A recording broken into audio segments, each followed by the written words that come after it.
अस्सलाम वालेकुम नाज़रीन, उम्मीद है आप लोग खैरियत से होंगे। एक नई डिश के साथ हाज़िर हूँ। आज मैं बनाने जा रही हूँ आपके लिए गजरेला।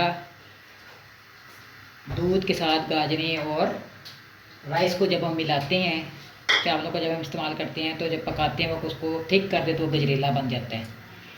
गाजरों का हलवा टोटली डिफरेंट है।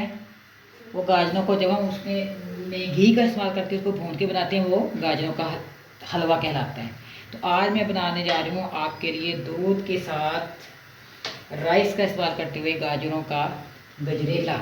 इस मकसद के लिए मैंने तकरीबन 3 किलो के करीब दूध को बॉयल होने के लिए रख दिया है।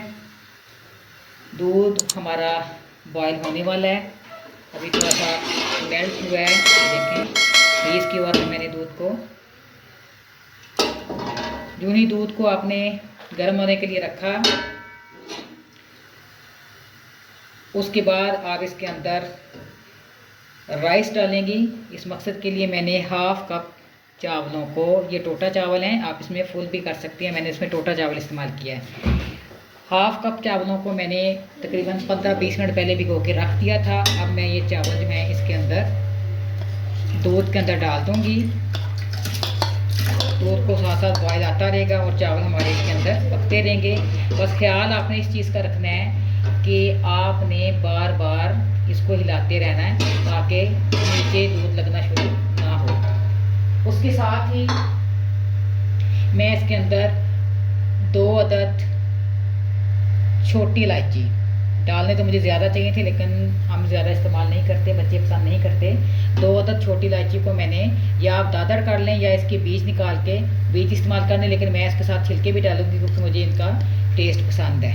ये देखें, 2 अदद इलायची छोटी, इसके मैंने दाने निकाल के, इसके छिलके भी इसके साथ डाल के इसको मीडियम आंच पे मैंने इसको पकने के लिए रख दिया है। हल्का सा मैं इसके ऊपर थोड़ा सा इसको फुल बंद नहीं करूँगी कि दूध को बॉयल आने के बाद हमारा दूध जो है वो गिर सकता है, तो मैंने इसको थोड़ा सा कवर नहीं किया। ये देखें, दूध को बॉयल आना शुरू हो गया है। चावल मैंने इसके अंदर आपके सामने डाल दिए हैं, अच्छे तरीके से बॉयल आना शुरू हो गया। चावल इसके अंदर हमारे पकते रहेंगे। अब मैंने फ्लेम को थोड़ा सा मज़ीद स्लो करना है और स्लो फ्लेम के ऊपर मैंने इसको पकाते रहना है, बीच में बार बार हिलाते रहना है ताकि खीर जो है वो नीचे ना लगे। ज़्यादा चावल नीचे जुड़ जाते हैं, तो इसको बचाने के लिए ज़रूरी है कि आप वक्फे वक्फे से इसको हिलाती रहें। मीडियम, ये लाइट फ्लेम के ऊपर मैं इसको लेके जा रही हूँ। ये इतने से फ्लेम पे आपने इसको पकाना है ताकि हल्के हल्के से चावल भी गलते रहें और दूध भी वो ठीक हो जाए। अब दूध को अच्छी तरह से बॉयल आ जाए, अब 15 मिनट तकरीबन हो चुके हैं कि मैंने इसको लो फ्लेम के ऊपर पकाया है। ये देखिए, 15 मिनट के बाद मैं इसके अंदर आधा किलो गाजरें मैंने लिए हैं, उनको मैंने अच्छे तरीके से धोया है। बहुत सफाई के साथ आपने इसको बनाना है। अच्छी तरीके से गाजरें धोने के बाद आपने इसके कद्दूकश करना है और दूध के अंदर इसको मिक्स कर देना है। ये देखिए,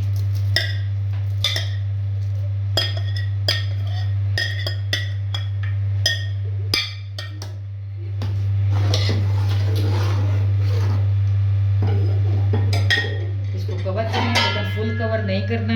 दूध जो है वो बाहर आ सकता है बॉयल के साथ, और हल्के फ्लेम पर इसको पकने के लिए रखते हैं। देखिए, फुल बॉयल हो रहा है, सारा मेज़ा फुल अपनी पीक पे बॉयल हो रहा है। बस आपने इसको थोड़े थोड़े वक्फे के बाद हिलाते जाना है और साइडों पे जो दूध या गाजर जो है वो उसका मेज़ा चिमट रहा है, उसको आपने लहदा करके बीच में मिक्स करते रहना है। हिलाना ज़रूरी है, वक्फे वक्फे से इसको हिलाती रहें और पकाती रहें।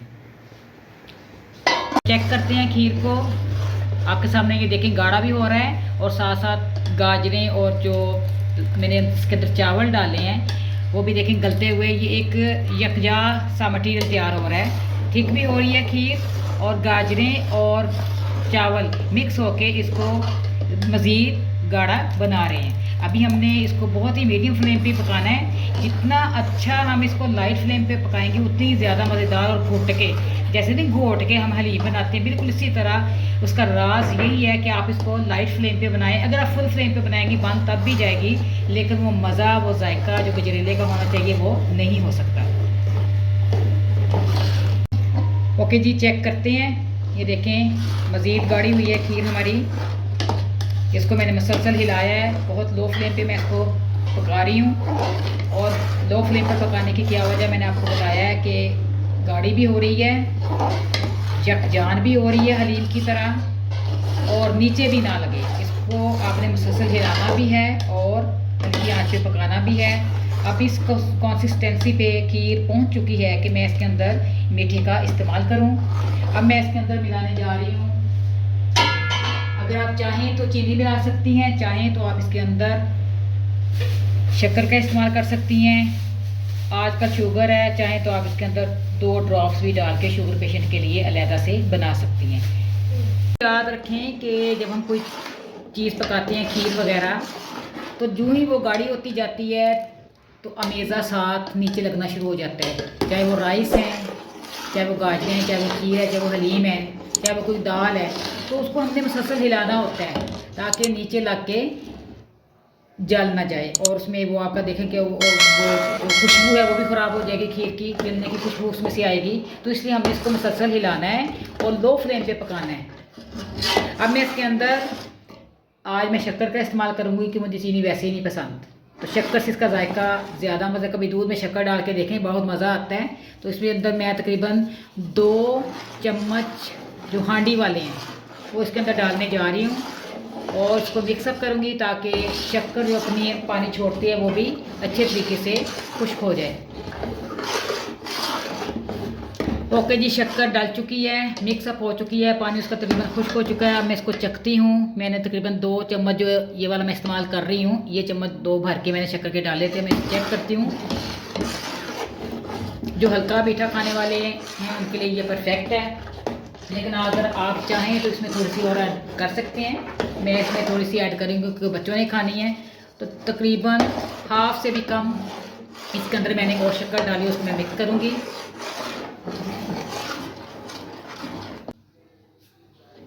ओके जी, खीर तैयार है। ये देखिए, इतनी कंसिस्टेंसी आपने रखनी है। ये देखें, बहुत ज़्यादा लिक्विड भी ना हो, बहुत ज़्यादा थिक भी ना हो, क्योंकि बड़े बड़े भी इसने थिक होना है। इस फॉर्म में आपने चूल्हे को, गैस को बंद कर देना है। अब मरहला है इसकी गार्निशिंग का। खीर हमारी तैयार है। अब मैं इसको गार्निश करूँगी। इस मकसद के लिए देखें, मैंने थोड़ा सा ड्राई फ्रूट लिया है जिसमें मेवा है, थोड़े से काजू मैंने लिए हैं, बादाम लिए हैं। इनको मिक्स करके मैंने दादड़ के हल्का हल्का सा काट के मैंने गार्निशिंग के लिए जो मेवा जात है वो तैयार किए हैं। आज की रेसिपी यकीनन आपको पसंद आई होगी। उम्मीद है कि आप इसको ज़रूर बनाएंगे। काइंडली मेरे चैनल को सब्सक्राइब करें, बेल आइकन दबाएं ताकि मेरे नोटिफिकेशन आपको आते रहें। अगली रेसिपी तक इजाज़त दें। अल्लाह हाफिज़।